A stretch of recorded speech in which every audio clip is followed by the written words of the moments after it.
Good morning, good afternoon, and good evening. Wherever you are in the world, we want to welcome you to today's webinar, Website Redesign, Strategy First, Tactics Second. I'm Tom Murphy, General Manager and Editorial Director for Simpler Media Group and CMSWire. I want to go through our agenda very briefly. We have about maybe 3-4 minutes of introductions. We're going to have a conversation today with Bill Rogers and Lou Giordano, the CEO and CMO, respectively, of Ectron. Very glad to have them with us. And our last 15 minutes of the program will feature you, our wonderful audience, with your questions and answers. Before we begin, we have a few housekeeping notes to go through. There's a chat window on the right side of your screen. If you don't see it, there's probably a chat button at the top or bottom of your right column. You can click on that and it'll open up. If you want to send a message, please note that you're using the chat window and there's a pull-down menu. Please send your note to the CMSWire host who will be handling your concern. If this is particularly helpful for technical issues or something like that. There's also a question and answer window, and at any time during this program, you can pose your own question about what you're hearing. It's a good idea to do that. We'll line those up and answer them at the end of the program. To do that, use the Q&A window, put all your questions in there, address it to CMSWire host or all panelists. That'll be great, all panelists, and then type your question in the little window there and hit the send button. We'll also have 3 interactive polls in this program. You'll see that pop up in another window on your right side. And you will not be able to vote on the screen itself. There'll be a question on the screen. You'll actually have to answer in the poll window on the right. There's radio buttons there. Click your choice quickly, and then hit the submit button in the lower right, and we'll tally those votes and read them back to you live. Before we get started, I wanted to tell you a little about CMSWire. We were founded in 2003. We have over 400 editorial contributors. Many of them are practitioners like you. We publish over 200 articles a month along editorial themes.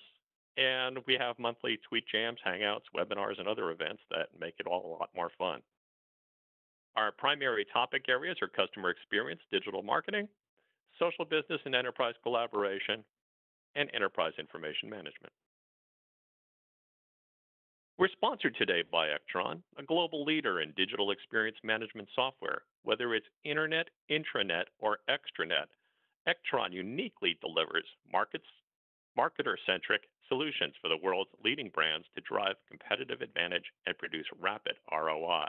You can find out more about them, of course, at ectron.com.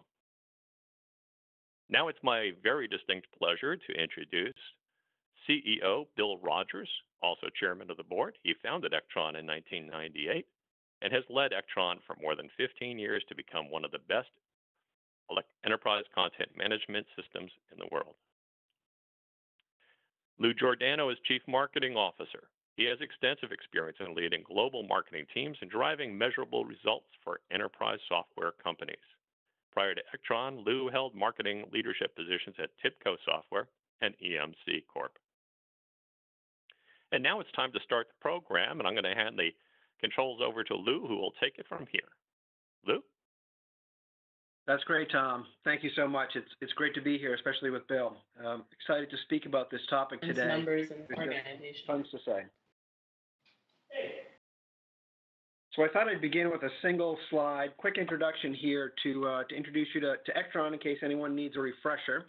We're experts in digital marketing. We enable CMOs and digital marketing execs to execute multi-channel strategies to turn their digital interactions into transformational outcomes. So we basically build, host, and manage public websites, intranets, extranets that deliver consistent and engaging experiences across all digital channels and device types.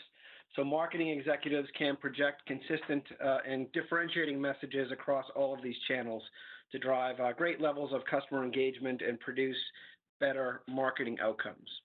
So some fast facts about Ectron that you see here. We were founded in 1998 by Bill Rogers, who joins me here today. Today we have over 3,800 customers and 120 partners across our ecosystem, spanning more than 130 countries. We employ about 200 people across all of our offices, which are located in Sydney, Australia, London, England, and our company headquarters just north of Boston, Massachusetts. We power more than 12,000 websites worldwide, so that's intranets, extranets, and public-facing websites. So we clearly have a long heritage in this space. And we just closed our best quarter in company histories, and we're on track for another outstanding one. So we see some great growth here, especially with our SaaS offering. So on this slide here, you see a list of logos at the bottom right. That just gives you a quick sense of some of the caliber of sites that we power. So if I can advance here to the next slide, we'll take a look at some of the content we've got here. So without question, your website is your most important marketing vehicle, as the title here indicates. And almost every large organization today relies on an array of systems to run their marketing organizations. Now I'm talking about systems like CRM and email marketing, marketing automation, and whatnot. Now, ideally, the web content management platform that's powering your website is going to act as a bit of a hub that's going to connect all of those marketing systems and pull information from them and push information to them. Now, that bi-directional communication between your website and all of those key marketing systems ensures that your web visitors get the most relevant content to them and keeps everybody on your marketing team operating with the best information so they can make agile offers. Now, some would say that you should take a best-of-breed approach to those marketing systems, and your website and your content management system powering your website should just connect to those systems that are already in place and running today. And others insist that you should rip out some of those systems and replace them with modules that all come from a single vendor. I think it's safe to say that most favor a best-of-breed approach, but you should be aware there's kind of a fork in the road there when you think of your web content management system. It does play that sort of central role here, so you need to think about this choice carefully. I think many people would feel that single sourcing all of those different components from one vendor could either be risky or impractical or those kinds of things, but it's worth considering. In fact, there's some interesting reading out there recently put out there by Forrester, the analyst research firm. They published a report called the Forrester Wave, Enterprise Marketing Software Suites Q4 2014. Now, Forrester's customer insight analytics analysts Corey Munchback and Rusty Warner and Lori Wisdo, I'm sure you know those names, they talked about this concept of best of breed versus buying an entire stack from a single vendor. And in fact, they show in this report, it just came out in the past few weeks, so there's some very, very relevant and recent data here, that the ability to integrate with best-of-breed systems that are already in place is far more valuable on average to marketing executives than single sourcing their entire marketing stack. So I think the results are reasonably clear in terms of what path you might want to consider there. But it's certainly lots to read on that topic. So here's a first polling question, Tom. Maybe I should hand this over to you, and you can run this part for us. Well, thanks a lot, Lou. We're off to a good start, and our first polling question is, how many of you have done a site rebrand or redesign within the past 12 months? In the last year, a new site rebrand or redesign. The options are now appearing on your right column: site rebrand, site redesign, have not but need to, or not applicable. Please pick one of those choices and click the submit button in the bottom right part of your screen, and we will tally those results and read them back to you in a moment.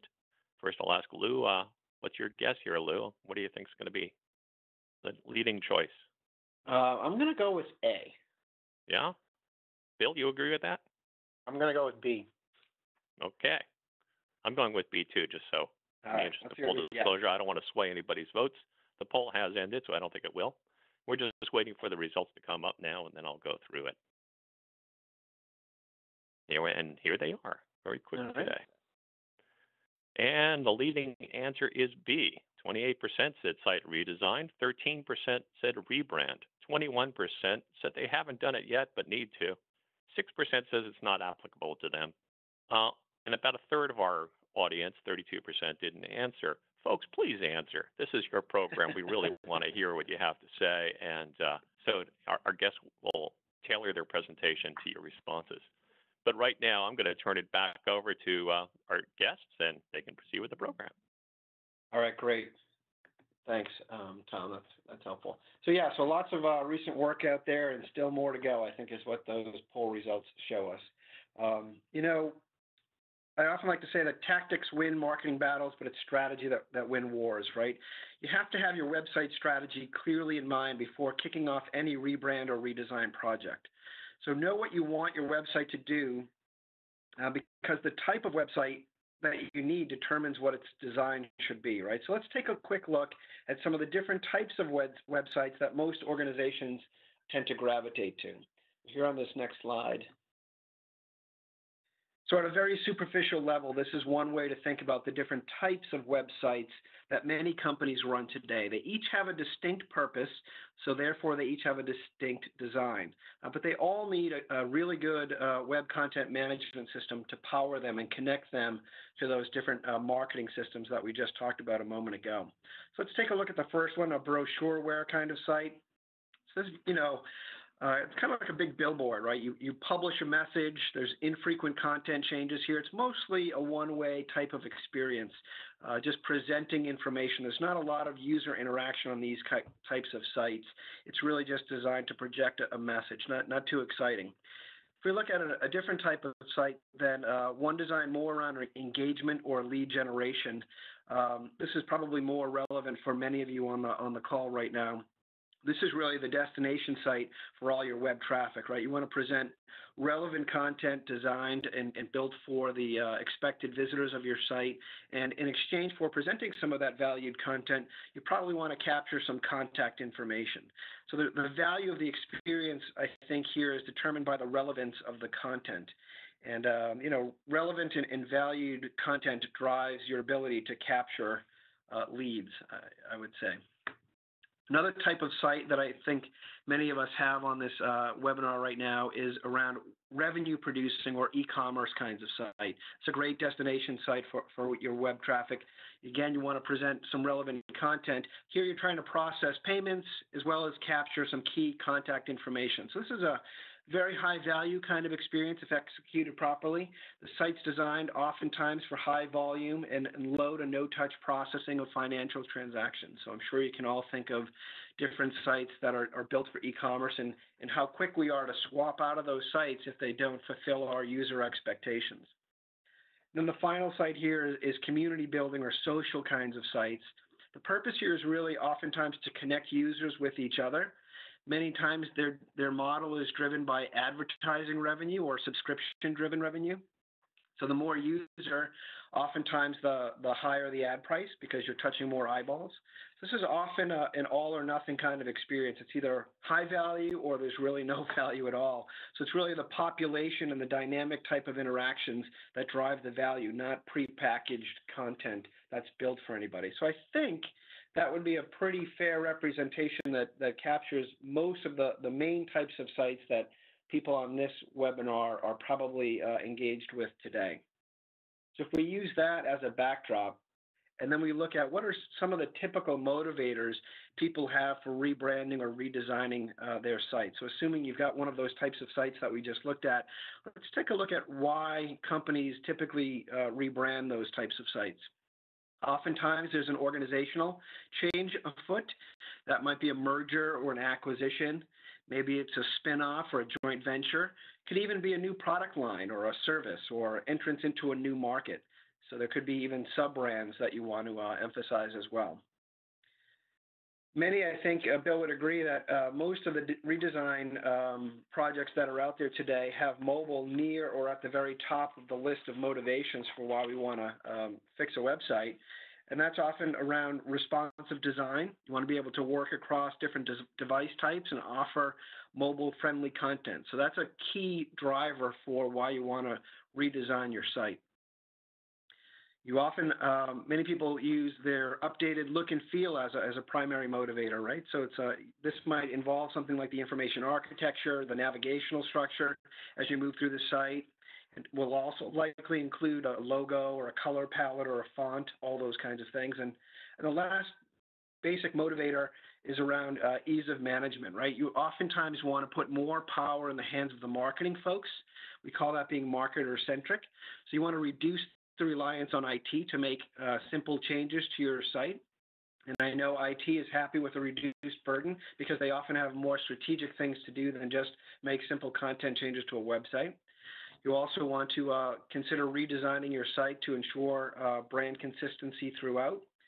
Make it, and again, if you put more power in the hands of your marketers to make those simple website changes, you're speeding your time to market, and you're able to better seize time-sensitive opportunities and push things out there like product launches and those kinds of things. So, I think if we look at those four categories, they probably represent the lion's share of motivations for why people want to rebrand their site. And it's not really these are not really binary choices here. It's not one or the other. It's typically some combination for why people want to redesign or rebrand their website. It could be something like, hey, we really have to be more mobile friendly, and while we do that, we should be more marketer centric, make it easier to manage and update the look and feel, those kinds of things. So that's often, I think, characterizing why people redesign their site. So with that as preface, I'll move on to our second polling question here, Tom, if you could help us with poll number 2.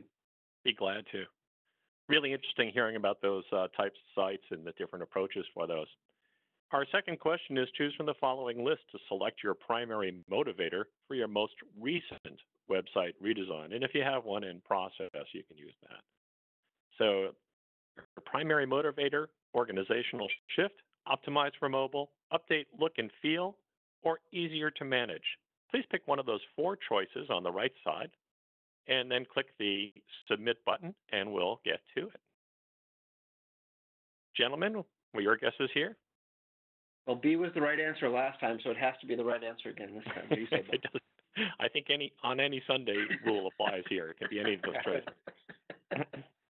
I'm going to pick C. All right, there we go. Okay, I picked C too. So I think we're just waiting for the poll to end now. And that should happen any second. It has ended, and we're waiting for the results to pop up. The little computers are doing their whirring thing with the squirrels inside running on the belt.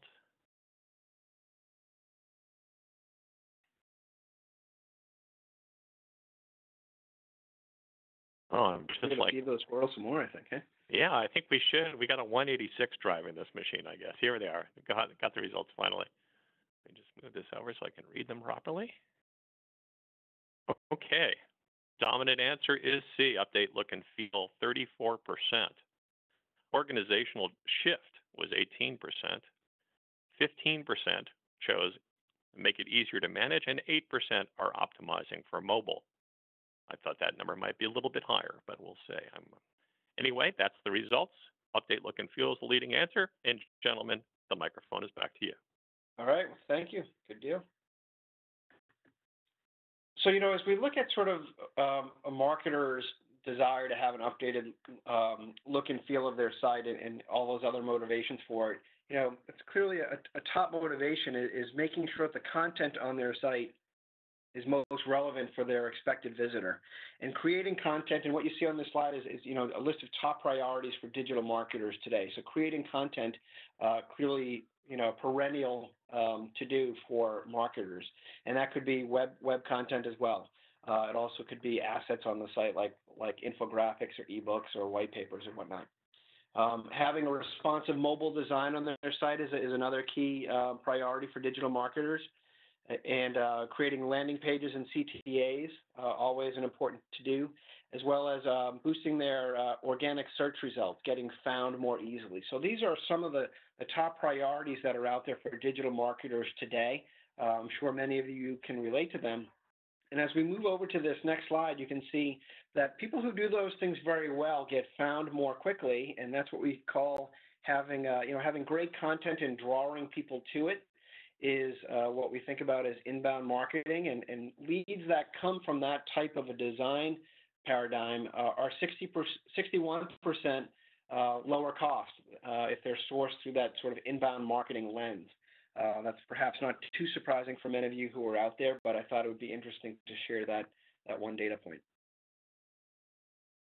A recent Aberdeen Group study found that 58% of marketers use 9 distinct channels to interact with their customers. 5 of those channels were digital.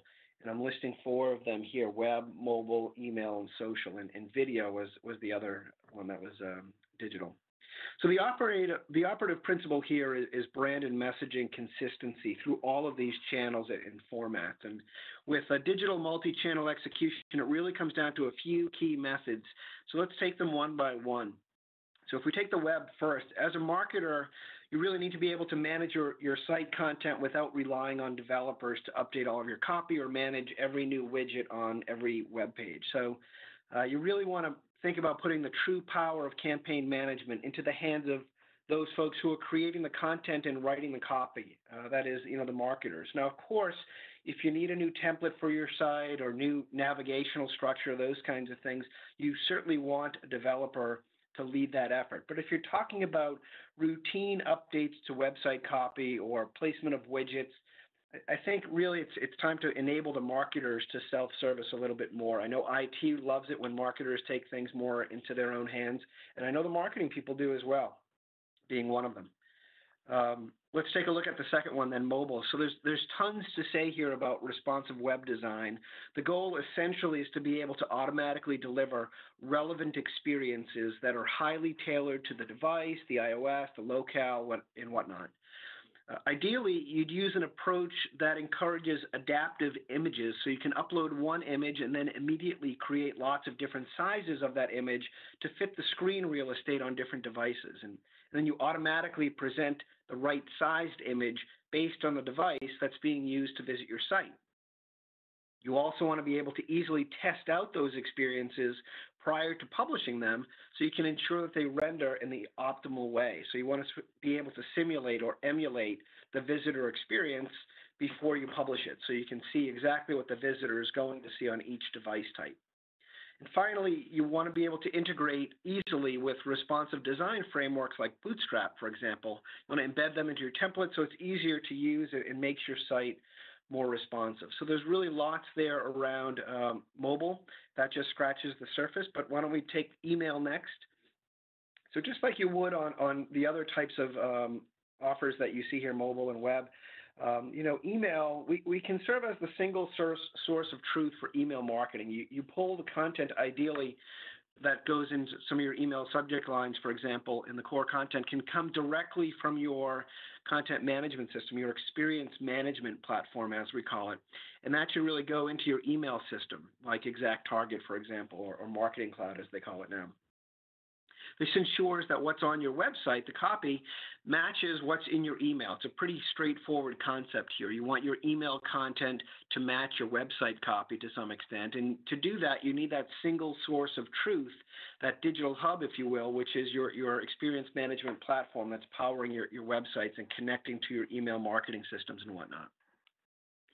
And if we take a look at the fourth item on the slide, social, a common problem with the social experience is that it bears little resemblance sometimes to other marketing channels or assets. So the messaging here might not be consistent on your website as it might appear on some social sites, and that sometimes can undercut your brand. So for example, Facebook. People like to create Facebook pages quickly, but they often have little relationship to the company website. Now, that could be good, but if it's not done well, it could sort of create some dissonance for your top-level message. So how do you make it consistent? Well, just like email, you need that single source of truth. You want the messages on Facebook to be roughly consistent with the messages on your website, as well as with the emails that are going out through your email system and your marketing automation system. So these should all be in sync with your campaign landing pages and forms and those kinds of things. So the ideal is to have some level of integration here between your website and your social channels like Facebook, like you would with your email marketing system. You want to have APIs for Facebook, for example. You want to be able to drag and drop a page inside of your Facebook site and even control all of the content on the tabs there on Facebook. So you want to be able to use your Facebook graph and target content accordingly. Now, there are some service accelerators that are out there that basically serve as how-to guides for building and managing content that's out on Facebook, and I suggest those might be worth checking out. So a lot there. But at the end of the day, I like to tie back to this slide here, the voice of the customer rings loudest. This is from someone here at Hobbytown, the web developer and business intelligence lead there. When people shop online, this person says they don't really make a distinction between the Hobbytown at the local mall and the online experience. To them, it's all the same Hobbytown. So I just think we need to keep this sentiment in mind and not get lost in all the technology that's involved here today. At the end of the day, it's about the brand experience. It has to be consistent across all of your channels because in the mind of the customer, and that's really the one that counts the most, it should all be the same brand. So the channel or the device should be completely transparent. That's really the North Star. So with that as our North Star, I sort of will offer here another polling question.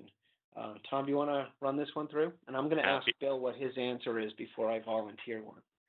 Okay, sounds good. Question is, what would you like to do with your website that you can't do today? You want to publish content without relying on it? Do you want to target content to specific audiences? Integrate with a third-party app like CRM or marketing automation, or boost conversion rates? That's certainly 4 choices, but I'm sure you'll find one of them that's closest to your point of view. And click that radio button on the right side there, click that submit button, and as soon as we get some votes in, we'll tally them up. So we're going to go to Bill first for his opinion on this. It's going to be D, boost conversion rates. Boost conversion rates, isn't that the name of the game? I imagine, just to be different, I'm going to pick target content to specific audiences because I do a lot of that. But I think you're probably right. Got to close the deal. And we're just going to wait for the poll to end now. And it has ended. And now we're waiting for those little squirrels in the cage to run faster and faster and get our results up. I'm really looking forward to the question and answer period. I know you have a lot more slides to get through, but we hope to start the question and answer period about 45 minutes after the hour. If you do have a question, please use the Q&A button to submit it, and we'll be sure to get you on the list there. Just sort out the answers here. There we go. So target content to specific audiences got 32% of the vote. Gentlemen, I got that one. I just want to point that out. I was going to guess B. Too late. Boost conversion rates is 22%. 11% went with integrate with a third-party app. I think that's going to be a growing percentage in time. And 7% went to publish content without relying on it. 29% still stood by the sidelines. I'm disappointed with you guys. You got to pick one of these. We all did. So that said, let's get back to the program. You have a lot of slides to get through in the next 16, 17 minutes, so I'll let you go to it. All right, we're gonna pick up the pace here. Thanks, Tom. So a few design principles here when you look at your site. So know your target audience, the typical journey that they have. Develop great content for each step of their journey. Consider creating personalized and multi-channel experiences and make the website marketer-centric while you're at it. And obviously, you want to continuously analyze your outcomes. So there's just a quick word here for each one of them. So know your audience and their journey. Consider folks coming, through organic search, through specific campaign landing pages, as well as to your homepage, which I think has been the traditional school of thought here, but there's lots of ways to interact with your brand. You want to have compelling calls to action and landing pages and thank you pages there. So you need your marketing person really should be able to create many of those assets, like your call to action, your landing pages, your thank you pages. Those are great examples of critical assets that should be in the hands of your marketing person to quickly create. As you look at the buying cycle and the multiple phases of the buying cycle, you want to be able to create very compelling content to consistently engage people and help them move through that buying cycle. So awareness, consideration, purchase ready. You want to have things like infographics and blogs and ebooks and white papers and webinars like this one, those kinds of things. I'm sure you're all familiar with that, and lots of video, as much video as you can. All right. Principle 3, create personalized multi-channel experiences. So I think the slide here speaks for itself. If you look at the left-hand side, Pew Internet, they're telling us that 37% of our time online is spent on mobile devices and 63% is spent on the desktop. Interesting statistics there. Strategy Analytics on the right-hand side predicts that mobile data is going to grow by 300%. By 2017 from where it was in 2012. That certainly seems likely to me. I think the key takeaway here is we need to be able to work across lots of different types of mobile devices, and those devices are naturally going to get only more numerous. If you consider what's out there today, the iPhone 6, the 6 Plus, the iPad mini, the iPad, Retina Display Air now has a 2,000 pixel wide screen, which is better than most desktops. So there's tons of innovation here in the mobile space. It's only going to grow. So the need to project your brand in a consistent fashion in a compelling way across all of these different device types, I think, is really important. And ideally, you're going to have your web content management system that's going to be able to automatically perform checks for your device type and your device detection, whether it's an iPhone or an Android, your mobile capabilities, does it run Flash or whatnot, as well as understand some basic characteristics like width and height. These checks ensure that the right content is presented automatically in the right manner for the specific device. So your content management system here should be able to do that well, and as well as present information back to all of those other key marketing systems. Here's a quick slide that shows us we know we all have all of these different types of devices, but it's interesting to see the times of day when these devices are most actively used. So a lot of folks wake up in the morning, I know I do, and you sort of jump on your phone and you see what's going on. Some folks will look at that while they're driving. I tell you, I drive an hour each way to and from work, and there's a lot of folks on their phones as they're driving. And then when you get into the office, you're naturally on your laptop and working away, and oftentimes at night, people are on their tablets. So it's interesting, right? If you think of that, having that consistent brand, many folks will have a single journey across multiple device types. And you really want to be able to project a consistent brand experience across all of those device types. Principle number 4, make the site marketer-centric. So again, projecting that compelling and differentiating message at the right time to the right person through the best channels. But at the end of the day, the data from a visitor's web interactions eventually have to tie into those key systems like your CRM system. So here's a screenshot of Salesforce.com, right? So empowering your marketing team to update the site is critical. That's called making it marketer-centric, as I mentioned before.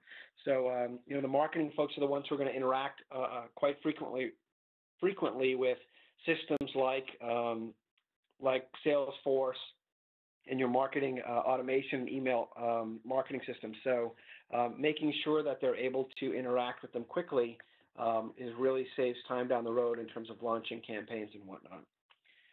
And, fifth principle here, analytics is really everywhere nowadays. The goal is to have analytics in context so you can quickly uncover those actionable insights. Understanding what has worked and what is working right now can help you anticipate what's going to work. So getting those insights and putting them to work quickly for you can help you optimize your campaign outcomes.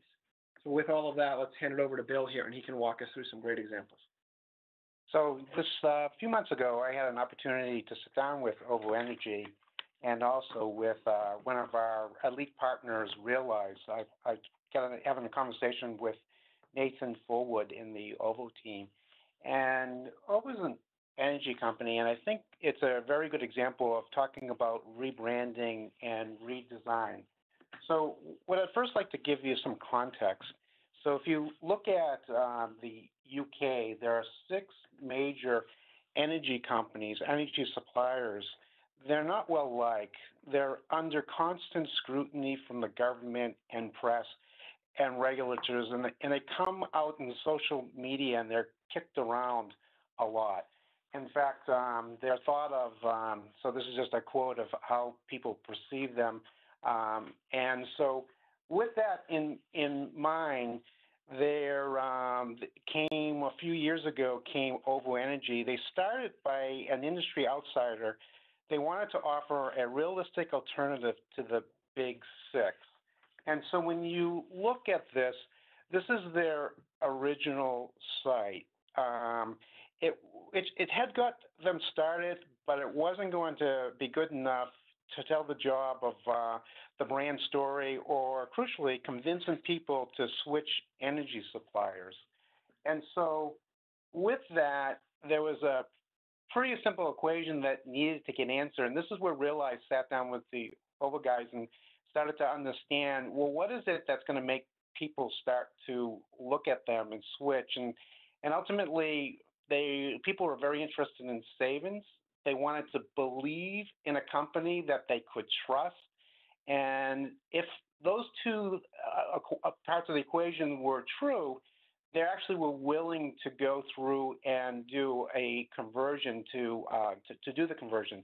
And so the site, that kind of was the founding principles of where they wanted to go with the site. But in reality, there was a little bit more that they had to worry about. And that part that they had to worry about is that today, just as you would do, you start your journey by going online and doing searching. So you're going to find out what are other people saying about this brand and their reputation. So you're going to go out and do search. You're going to compare.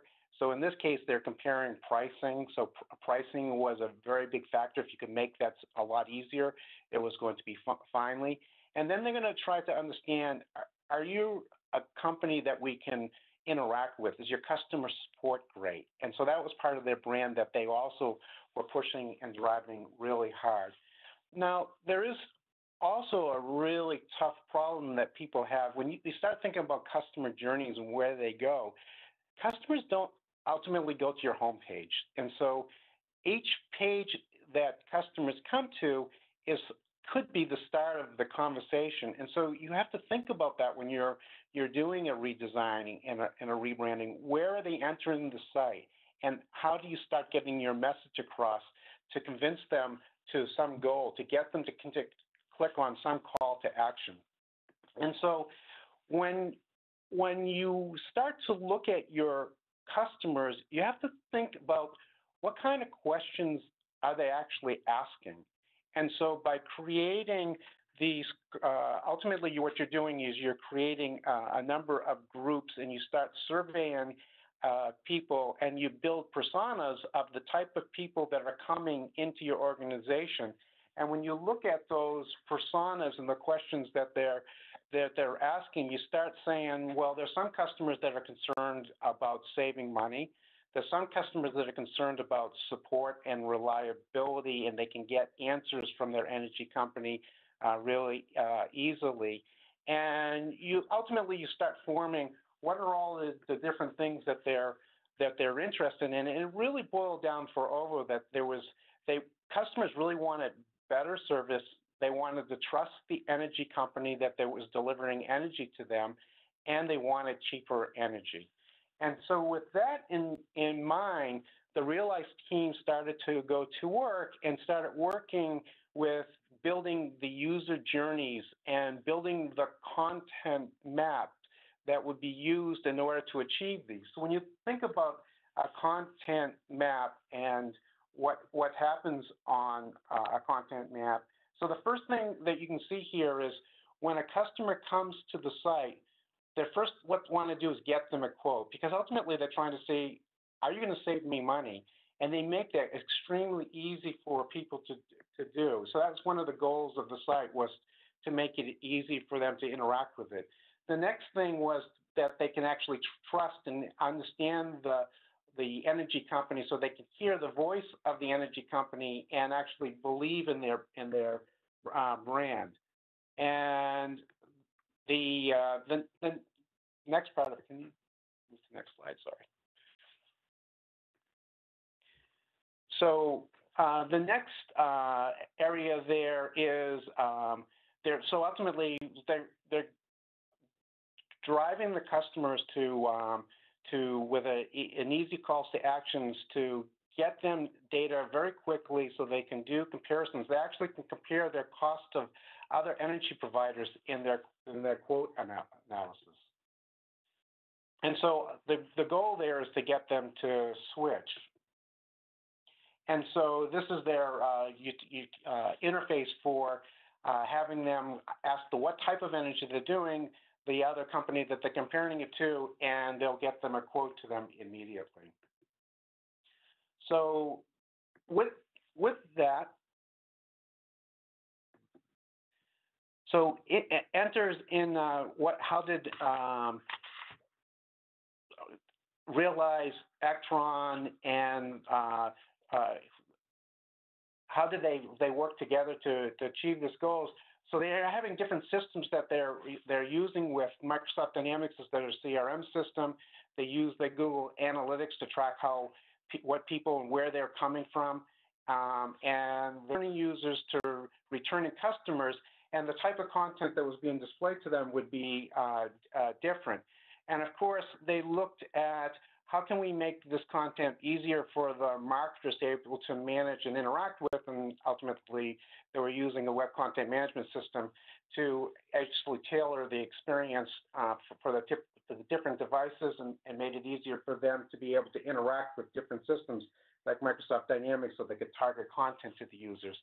And the results that were driven were pretty dramatic of what they accomplished from 2013 to 2014 by having personalized targeted content that ran on different devices. And so the other aspect that they integrated into the product was the ability to do things like A/B testing, to interact with the content with different messages and actually measure through the funnel where the content was going through and how well that it was actually working. That's great, Bill. Thank you. That's a great case study there with Ovo Energy. Tom, just before we jump into the Q&A, I just would like to say for anyone who's interested, who happens to be an Ectron customer, our annual conference is going to be April 7th to the 10th in Las Vegas at the Cosmopolitan Hotel. The early bird discount ends this Friday, December 19th, so I encourage everybody to go to synergy.ectron.com to register. So with that, it's probably safe to jump into Q&A and see what kind of I think it's that time, yeah. folks have. And if you just click to that slide, Lou, or I will, it's easy. There we go. It is time for your questions, and we want to hear from you. If you haven't submitted a question yet, please go down to the Q&A panel and do that now. Click the submit button when you do, and we'll get that onto the queue. So our first question comes from Tatiana Saresa, and she asked if you could expand on the marketer-centric point. Do you mean that marketers should be constantly going through and updating content on the pages depending on web page visits, click-throughs, et cetera? So when we talk about marketing-centric, ultimately the marketer has to achieve a number of goals. And what systems can do today is automate those processes so that it's not a manual process anymore. Also, being marketer-centric means that you can do tasks that used to require developers to do, like, for example, being able to support responsive web design and allowing marketers to be able to build and look at templates that used to require a developer. Now a marketer can do that themselves. Great. Barry Mitchell has a question for us. He says they create a lot of print products and content that is published in journal format, either digitally or in print. And he's wondering if Ectron has a suggested ECM or publishing product that will help them manage all that content and the publishing process, not just web and marketing content. So with any CMS system, the content that's in the system can be pushed into other third-party systems for publishing. So interacting with some of the Adobe products is what some of our customers do to go to print. Okay, great. Christine Tanzillo has a question for us too. Do you have any examples of a business-to-business customer site that you've redesigned in the technology space? A B2B customer site that you redesigned in the tech space.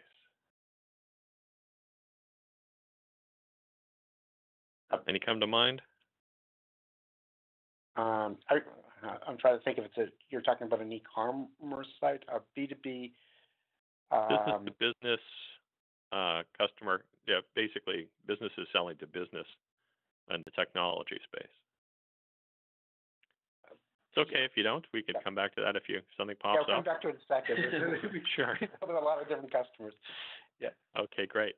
Definitely We'll go on to Carol Chan's question, which is, was wondering if we could go back to the slide device preference throughout the day. Why don't we do that towards the end of the program, actually? Let's hold on for a couple of minutes. Here's another question. My company is looking at rebranding our site. Based on your experience, what's the best place to start? That's a great question. That is a good one. Obviously, I would say you start with the strategy, right? Figure out what the outcomes are that you want to have from the site. So if you're designing around, capturing leads, then you want to have great content for different phases of the buying cycle for your target audience. I think starting with that sort of basic premise is a fail-safe way to go about it. Bill, you have anything to add in terms of the best place to start beyond just the strategy? Yeah, I think, again, what's the ultimate goals that you want to see that your website needs to accomplish is a very important task and things that were associated with that. Good. Can your software help me identify which visitors are most likely to buy and what content is helping to drive the most conversion? Yes, absolutely. When there's something that we have in our technology called an interest vector, which allows us to understand what a customer is doing and what content we should start suggesting to them. When certain content is being looked at, it starts to indicate a buying sign. Yeah, good point. Okay, Laura Liu is asking, and I think other audience members may be wondering too, does Ectron utilize APIs? Absolutely. The core, almost everything that's integrated into the Ectron CMS system, whether you're using an out-of-the-box component, also could be used via APIs. And a lot of interactive agencies use those APIs because they want to build something that's custom. And I'm guessing that APIs are going to be playing a bigger and bigger role, especially in commerce situations in the near future. Also because right? When you think about marketing systems, there are a lot of marketing systems, SaaS-based, they have APIs to interact with them, and the fact that you're trying to take all of the information that exists in all of these systems to create context, because with context you can create higher level of conversion rates. Mm-hmm. Here's one of your new customers, Juan Rosario. He says he's fairly new to Ectron, and he's wondering what's the best way to learn about all the tools Ectron offers as a CMS. I imagine the first step would be to go to ectron.com, but are there other methods he could get some information? Yes, there's many ways, but one of the strongly recommended way for a new user is actually to go through one of our classes, whether it be a developer class or an administration class or end user class. Another way is to be able to join. Ectron has an online community where people can interact and ask questions and get responses, not only from the community, but from our organization as well. And that's very widely watched by our employees. And come to Synergy, Juan. You'll meet lots of developers and other customers there. They can share the best practices. So we'll see you in Vegas. Synergy is a great place to go because you actually see lots and lots of different customer examples of how they use the technology, and just open up a lot of ideas that as a marketer or even a developer may not have even thought of, and see what they can get accomplished. And there's actually training there as well, training for the marketers and training for developers too. So it's a good chance to check a lot of boxes. To answer the question about like a B2B, for example, Dell actually uses our technology, and they do not only B2C, but they do B2B, and that would be a great example of a B2B example. Yeah, that is a good example. Also, Adobe Digital is another example of that, where they're interacting with. You think of Adobe, you think of sound systems, and they have a lot of businesses that buy their technologies and integrate their technology together. I think there's even a case study out on our website on Dolby Digital. So if you want to learn more about what we've done in the B2B space, that's a great place to start. One of the questions I see that just came out is Ectron in the cloud. So Ectron offers a SaaS-based solution, and it's, of course, works in the cloud. How much of your business is cloud these days versus on-premise? We've just crossed over the 50% mark of new sales is now cloud-based versus on-premise. And we envision that in the future that it becomes it becomes almost 100% cloud-based. And for our customers, this is actually a big advantage because as you can on-premise, the number of versions of SQL search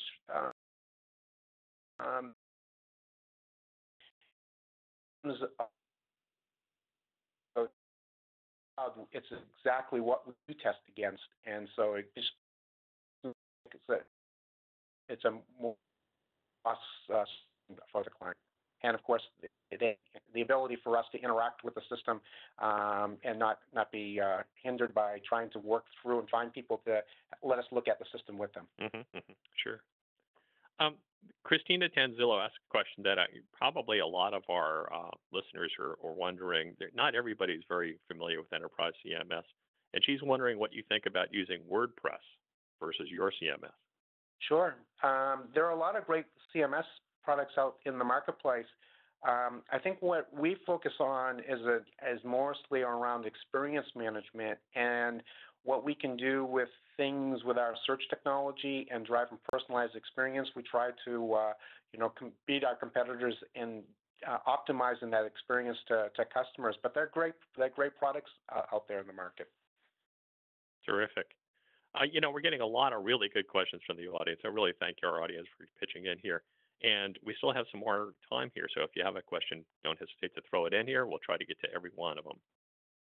Barry Mitchell asks, regarding website types, are you missing content providing or educational sites? As a nonprofit, our users primarily use our website for research, and we try to drive some of that to conversions, but content is also vital.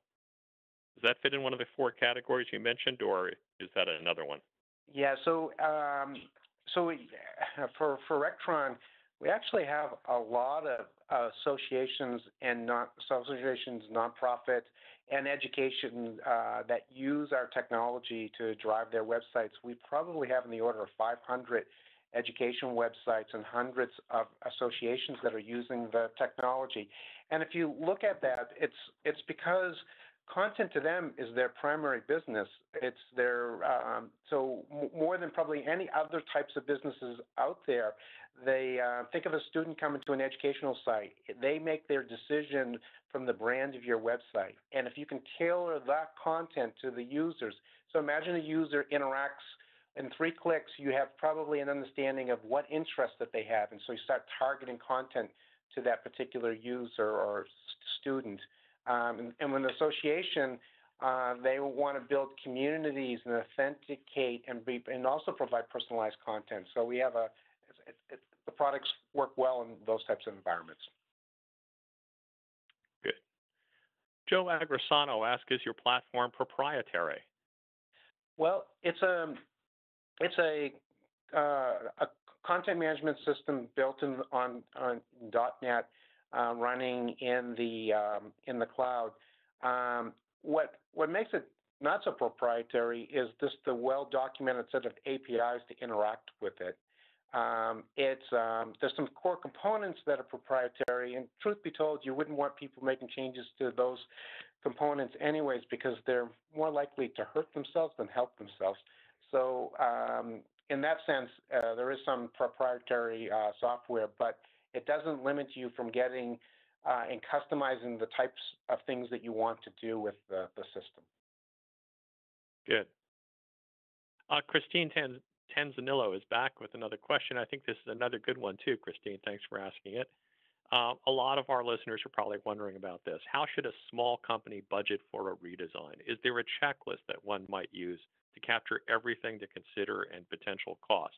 You must get that a lot from your customers. Yes, we do. And so what you ultimately are doing is trying to understand what's the return on investment that your website can provide for you. And ultimately, it's the number one marketing channel that any organization can have. They have more visitors to that than any other thing that you could possibly do for marketing. So it's really a valuable piece. It's the highest creation of lead opportunities for your organization in almost 99% of all cases. And so ultimately, building a budget around that is understanding cost that are associated. Now, what's great with these days with a lot of the frameworks that are being provided, like Bootstrap and other frameworks, the cost of redesign is actually becoming not as expensive as it was just a few years ago.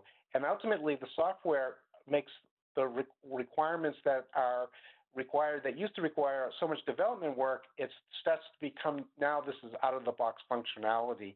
And so that cost gets a lot cheaper as well. Now, there is a cost that's associated with the software as a system, and because of SaaS-based CMS systems like what we have, that becomes now a monthly budgetly cost versus a core upfront budgetly cost. And when you have SaaS, you're not worrying about the IT support that's required to manage something 24/7. It's all included in the cost of the product. So a lot of the hidden costs of a system that you would used to think about years ago go away, because that's typically about 80% of the cost is those costs that are associated with managing a system and upgrading systems. Those go away with a SaaS-based CMS system. Good explanation. We're down to our final two questions, and we have about 45 seconds for each, I think. The first is, how can I ensure my content is being consumed by my target audience? You touched on that earlier. You want to expand on that? Yeah, analytics is a core piece to this. Ultimately, if people are coming to if your content's not being seen, then it's probably not relevant to have it onto your website. So I'll leave it at that since we have so little time. Oh, that's fine. And does IT generally want websites to be marketer-centric, or do they want to retain full control? By far, my experience has been interacting with clients that IT wants to. IT has a lot of core jobs that they want to perform and do, and managing content.